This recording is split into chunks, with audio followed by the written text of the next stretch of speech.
진시황제를 얘기할 때 이 빠뜨림 없이 흔히들 나오는 얘기가 진시황제가 갑작스럽게 이제 사망을 하고 통일을 한 지 15년 만에 이제 진나라가 멸망하는 그런 사건이 벌어지게 되는데 그 이유 중에 하나로 이상하게도 진시황제는 황제로서 기본적으로 해야 되는 태자 책봉 그리고 또 이 황후 책봉을 하지 않아요.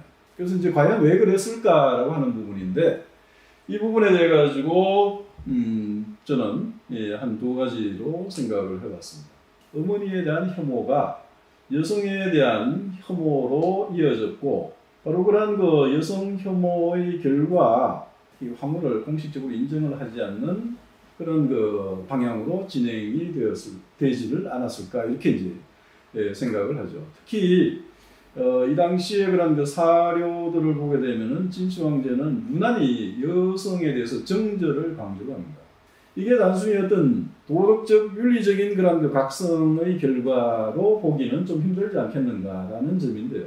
그 난행을 벌였던 이 어머니에 대한 반감이 상당히 작용을 하지 않았겠나라는 그런 생각이죠. 그래서 뭔가 그런 그 어머니를 통해서 여성에 대한 왜곡적인 그런 인식을 가지고 있었고 이러한 컴플렉스가 굳이 황후를 세울 필요가 없다라고 하는 아마 심리적 압박으로 작용했을 가능성이 매우 크다라는 점이죠. 그 다음에 또 하나는 이 현실적인 부분도 한번 생각을 해볼 필요가 있는데요. 진시황제의 궁녀의 숫자는 한 10,000명이 넘을 거다라고 이제 추정이 나왔죠. 자, 그래서 이 10,000명이나 되는 그런 그 미녀들이 궁을 채우고 있었고, 이렇게 너무 많으니까 그 중에 한 명을 황후로 삼는 것이 매우 힘들지 않았을까라고 하는 부분이 있다라는 얘기죠. 그리고 또 한편으로는 이것이 여성에 대한 가학적인 그런 그 심리의 표출은 아닌가라는 생각이 듭니다.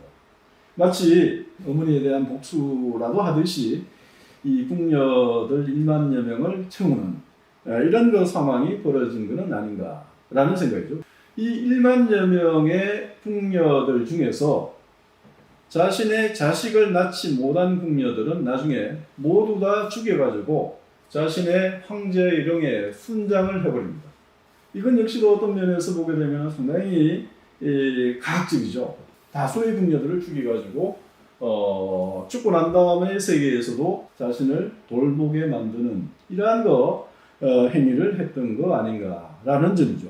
그래서 이런 것들을 보게 되면은 이 진시황제가 마지막에 나름대로 그런 그 심리적인 컴플렉스로 인해 가지고 어머니에 대한 그런 그 반감이라고 하는 것이 여성 혐오와 같은 형태로 나타나게 되고 이 부분에 대해서 여성에 대해서 상당히 가학적인 그런 조치를 하게 되고 그리고 또 한편으로 이걸로 인해 가지고 결국은 정식의 그런 그 황후를 세우지 않게 되었고 이러한 정식의 황후가 없으니까 당연히 태자를 책봉을 하지 않게 되었고 이렇게 태자를 책봉하지 않음에 따라 가지고 진시황제가 돌연 사망하게 되자 권력의 공백이 나타나게 되었고 그 권력의 공백의 속에서 결과적으로는 막내 아들 호해가 황제의 위를 거의 찬탈하다시피 하게 되고 황제의 위를 찬탈한 호해의 그런 이 난행으로 인해 가지고 진제국이 오랫동안 지속되지 못하고 결국은 진나라가 멸망하게 되는 중요한 계기가 되었다. 이렇게